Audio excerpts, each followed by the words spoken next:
नमस्कार, स्वागत है आपका स्टार न्यूज प्लस पर। आपके साथ में प्रीता चौहान। आइए अब हम आपको दिखाते हैं आज की बड़ी खबरें। स्टार न्यूज प्लस पर बने रहिए आप मेरे साथ। ऐसी ही बड़ी खबरों को जानने के लिए चैनल को सब्सक्राइब करना ना भूलें। धन्यवाद।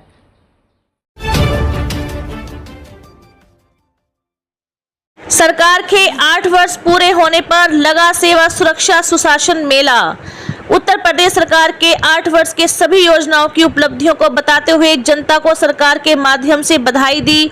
इस दौरान मुख्य अतिथि के रूप में भाजपा विधायक नंद किशोर गुर्जर ने सरकार की उपलब्धियों को बताया और कहा कि जहां एक और पाकिस्तान जैसा देश भुखमरी की कगार पर है, वहीं 23 करोड़ की आबादी वाला उत्तर प्रदेश खुशहाल तरीके से सभी योजनाओं पर काम कर रहा है। इसके लिए उत्तर प्रदेश के मुख्यमंत्री योगी आदित्यनाथ को बधाई दी। देखें स्टार न्यूज प्लस के लिए उत्तर प्रदेश के गाजियाबाद से सीनियर डायरेक्टर राजू सैफी की ये रिपोर्ट। सब वही रहना, कोई 8 वर्ष बस वही रहना और तो कुछ नहीं है इसके बाद। सरकार के 1,60,000 सुसज्जित टैंक, 1,50,000 शौचालय, 67,000 LED स्ट्रीट लाइट एवं 1,249 किलोमीटर केबल पाइपलाइन से सभी बुनियादी सुविधाएं जुटाई गई। प्रयागराज में 200 सड़कों का निर्माण, चौड़ीकरण और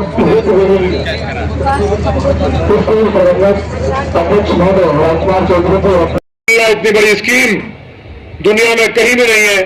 जहां पाकिस्तान पड़ोसी देश छीन कर रोटी खा रहा है, भूखा मरने को मजबूर है, वहां 80 करोड़ से ज्यादा लोगों को अनाज फ्री में देना, दाल फ्री देना, उनकी व्यवस्थाएं करना, ये कोई कम बड़ी बात नहीं है। ये काम देश के लिए दुनिया के सबसे बड़े नेता माननीय मोदी जी की लीडरशिप में हमारी स्टेट की जो सरकार है, उत्तर प्रदेश की सरकार माननीय मोदी जी के नेतृत्व में कर रही है। आज हाईवेज का जाल बिछा है, इस सच्चाई को कोई नकार नहीं सकता। अभी हमारे लौनी का एक पुस्ता रोड कितना बड़ा था, इसको हमने उत्तर प्रदेश के तत्कालीन PWD मिनिस्टर और डिप्टी CM माननीय केशव प्रसाद मौर्य जी से आग्रह किया था और शानदार बनवाया। लेकिन जब हाईवे निकलने की बात आई तो हाईवे के लिए बीचों बीच निकलने में अड़चन थी। उसके बाद इसी रोड को आज चौड़ा कर करके दिल्ली से लेकर देहरादून तक का शानदार हाईवे राष्ट्रीय राजमार्ग देने का काम माननीय प्रधानमंत्री जी ने किया है। 2 घंटे में लौनी के लोग देहरादून जा सकते हैं और 20-25 मिनट में इंडिया गेट पे अगर आइसक्रीम खाने का मन हो शाम को तो वहां जा सकते हैं, क्योंकि यहां कानून व्यवस्था चौपट थी। लौनी के अंदर बेटियों ने निकलना बंद कर दिया था। बेटी छोड़िए, शाम के 6 बजने के बाद भाई नहीं निकलते थे बाहर। लौनी की इमेज ऐसी थी कि बाहर के लोग और स्टेट के लोग ये कहते थे कि दोपहर को निकल जाए तो ठीक है, अरे तो लूट लिया जाएगा। सिकरानी का झील, पाँच-6 जहां शानदार बिल्डिंग लहला रही है, आज वहां गहरे गहरे गड्ढे हुआ करते थे और वहां लोग लूट लिया करते थे। हत्याएं तक हुई हैं। ऐसे हालात में हम रह रहे थे जैसे आदिकाल में हम रहते हो।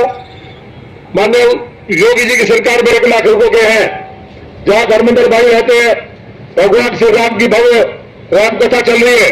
उसी नीलम फैक्ट्री 100 फुटा रोड पे रेट 6-7 हजार के थे, आज 1 लाख रुपए गज को प्लॉट नहीं है। सही कह रहा हूं, बहुत कह रहे हो जी। 1 लाख रुपए में कोई देने को तैयार नहीं है। ये हालात बदले हैं। लोग तो भगवान राम तक उंगली उठा सकते हैं, लेकिन सच्चाई यही है कि लौनी के लिए हम देवराज जिए। लौनी के लिए एक व्यक्ति को, एक भाई को, एक बहन को अपना परिवार समझा। उनके सुख दुख तकलीफ में जहां संकट आया, माफियाओं ने जमीन छीनने की कोशिश की, क्योंकि लौनी भूमाफियाओं के कारण और अपराधियों के कारण हमेशा बदनाम रहा। हम रात के 2 बजे भी कॉल आई तो हम पुलिस से पहले पहुंचे और रात में 2 रात हम खुद चेक करते हैं कि कोई पुलिस वाला दारू पी के तो ड्यूटी नहीं कर रहा है, कई अपराधी तो नहीं घूम रहे हैं। आज गर्व की बात है कि हमारी बेटियां रात के 12 बजे भी बहुत गर्व के साथ निकलती है। कोई किसी की हैसियत नहीं है, उन बच्चियों से भी निकलती है जहां बेटियों के साथ उठाकर बलात्कार हो जाते थे। गाय कटती थी जहां हम बैठे हैं। इस सच्चाई को कोई नकार नहीं सकता। यहां क्या हम लोग बैठ सकते थे? आप बताओ, या कितनी बदबू आती थी हड्डी मिल की? आती थी कि नहीं? हाथ उठा के बताओ। जिसको नहीं आती थी वो भी हाथ उठाओ, सबको आती थी ना, निकलना मुश्किल था, हालात खराब थे। तो ये सारी चीजें, मांस की तमाम अवैध दुकानें, कट्टी घर, बूचड़ खाने, ये सब चलते थे। गाय कटने के नाम पर रोज दंगा होता था, एसडीएम का सर फोड़ दिया गया था, दरोगा का सर फोड़े गए, हाथ तोड़ दिए जाते थे, अधिकारी ड्यूटी करते हुए डरते थे, थाने और चौकियां दलालों के अड्डे हुआ करते थे। लेकिन आज एकदम माहौल बदला है, लौनी अपनी प्रगति के साथ आगे बढ़ रही है। उत्तर प्रदेश देश में नंबर 1 की पोजीशन में, लगभग 90% जो हमारे आयाम है, चाहे कृषि का क्षेत्र हो, व्यापार का क्षेत्र हो और मेडिकल का क्षेत्र हो, उनमें बहुत तेजी के साथ आगे बढ़ा है। उत्तर प्रदेश में हर व्यापारी निवेश करना चाहता है। देश और दुनिया के व्यापारियों की नजर उत्तर प्रदेश में लगी है, क्योंकि ये देवभूमि है। यहाँ पे टूरिज्म पहले के मुकाबले 40 गुना बढ़ा है।